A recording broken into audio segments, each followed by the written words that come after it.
Consider a man's love story. Part 1. He wants the woman. How does he go on the journey to get her? Part 2. Getting the woman or not getting her. Part 3. Happily ever after or what has he learnt? A woman's love story. It just happened. Stories are concerned with consequences of cause and effect. Now it's a bit clearer why the women that are controlling the narrative out there, both in entertainment and in social life, why the stories are terrible. Because it doesn't concern itself with responsibility. It doesn't concern itself with how A led to B, led to C. It's like a bunch of children who just want the apex scene of the movie or the story. How do you get there? Don't care. What happens after? Don't care. How do you get to being healthy? Don't care. Can someone else do it for me? Let's consider women's stories out there. The wage gap. Okay, how do we get there, ladies? We don't care. Just give it to us. How do you maintain your position once you've gotten your money? We don't care. Just like a bouquet of flowers, women want the good stuff just handed to them. Consider happiness. How do you get to happiness? What's the journey there? How do you start to get what you want? And then how do you maintain it? What's the best way to maintain it? What's the end of the story like? What's the progressive skill to achieve the story of happiness? That's boring. Can't we just get to the happy scene? Like an impatient brat that just wants a story made out of cool scenes just stitched together incoherently.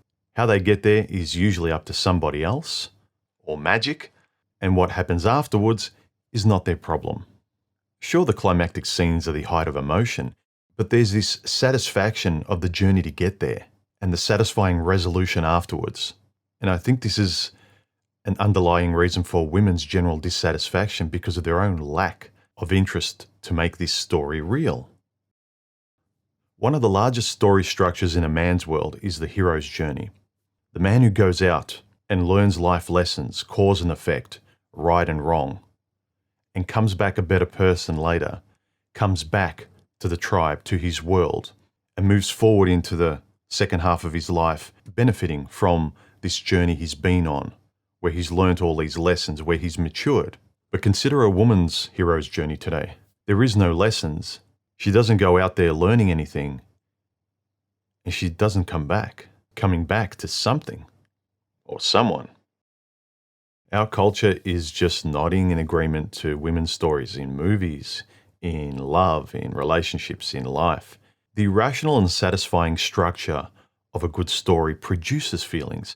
The stories which connect with the human condition, with cause and effect, with life, with consequences, with journeys, learning, resolutions, maturity, growth, those produce self-esteem and walking away with something.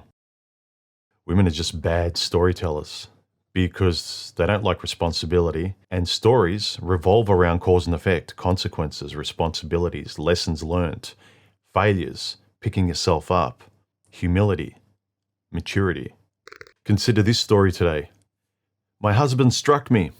Okay, let's go to the beginning. What happened? No, he just struck me. That's the story. I cheated on my partner. Okay, what led up to it? No, it just happened. Great story, ladies. Great way to avoid responsibility, cause and effect, and values. This is the thing. Stories organize life, reveal the truth, instead of just scenes stitched together, instead of trying to just feel good and avoiding the bad. The bad can sometimes be lessons to make you feel better later on. But no, just like children, give me the chocolate cake. Yay! There's no beginning to the story. There's no end to the story. There's just the emotional point at the apex of the story that women want. They're not concerned with the rest of it. They don't even realize how their hand is being held by the narrative. Sure, it's not fun to slog out every week for years and years to get a great physique, but men understand there's a story to get to where you want, to achieve your goal. Sure, the grind of starting a business or earning a lot of money or getting any kind of success in your life or being good at any skill takes the boring and mundane progression through years to achieve that, whatever your success is. But it seems women just want the finish line. And that is a terrible story. If you want proof that women run the world today, It's how bad the stories are or the absolute lack of it. And it's not just in entertainment, it's the stories we tell ourselves. It's us avoiding cause and effect. It's avoiding consequences. It's avoiding responsibility.